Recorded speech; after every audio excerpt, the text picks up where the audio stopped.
હિંમતનગરના નવાનગર ખાતે પ્રભારી મંત્રી ડોક્ટર પ્રદ્યુમન વાજાની પ્રેરક ઉપસ્થિતિમાં વિશ્વ પર્યાવરણ દિવસની ભવ્ય ઉજવણી. સાબરકાંઠામાં પર્યાવરણ જતનનો સંકલ્પ પ્રભારી મંત્રી અને મહાનુભાવોએ 12 પ્રકારના સ્વદેશી વૃક્ષોનું વાવેતર કરી હરિયાળી ક્રાંતિનો આપ્યો સંદેશ. પર્યાવરણ રક્ષણ માટે પ્રત્યેક નાગરિક વધુમાં વધુ વૃક્ષો વાવવાના સંકલ્પ સાથે સહભાગી બને તેવો મંત્રીશ્રીએ અનુરોધ કર્યો.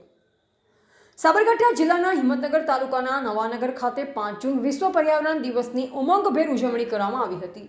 સામાજિક ન્યાય અને અધિકારિતા શિક્ષણ વિભાગ તથા જિલ્લાના પ્રભારી મંત્રી શ્રી ડોક્ટર પ્રદ્યુમન વાજાની વિશેષ ઉપસ્થિતિમાં આયોજિત આ કાર્યક્રમમાં પ્રકૃતિના જતન અને સંવર્ધન માટે સામૂહિક વૃક્ષારોપણનો સંકલ્પ લેવામાં આવ્યો હતો.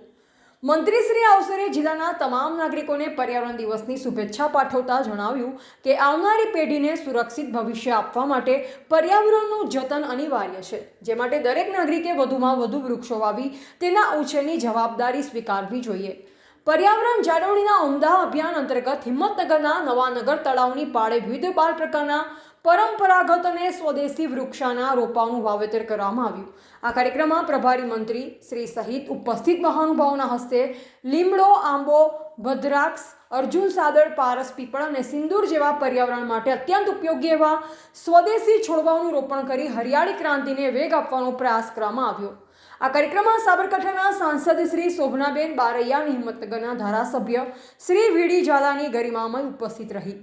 વહીવટીતંત્ર તરફથી જિલ્લા કલેક્ટર શ્રી લલિત નારાયણ સિંઘ સાધુ, જિલ્લા વિકાસ અધિકારી શ્રી એચપી પટેલ અને જિલ્લા પોલીસ વડા ડોક્ટર પાર્થરાજસિંહ ગોહિલ પણ વૃક્ષારોપણમાં સહભાગી થઈ પર્યાવરણ પ્રત્યેની પોતાની પ્રતિબદ્ધતા વ્યક્ત કરી હતી. આ ઉપરાંત નાયબ વન સંરક્ષક શ્રી સામાજિક વનીકરણ વિભાગ ડોક્ટર ડીએફ ગઢવી, નાયબ વન સંરક્ષક શ્રી સાબરકાંઠા વન વિભાગ શ્રી પીજે ચૌધરી, અગ્રણી શ્રી કનુભાઈ પટેલ, વિવિધ વિભાગોના અમલીકરણ અધિકારીઓ, સરકારી કર્મચારીઓ અને નવાનગરના ગ્રામજનોએ ઉપસ્થિત રહી આ પર્યાવરણલક્ષી ઝુંબેશને સફળ બનાવી હતી.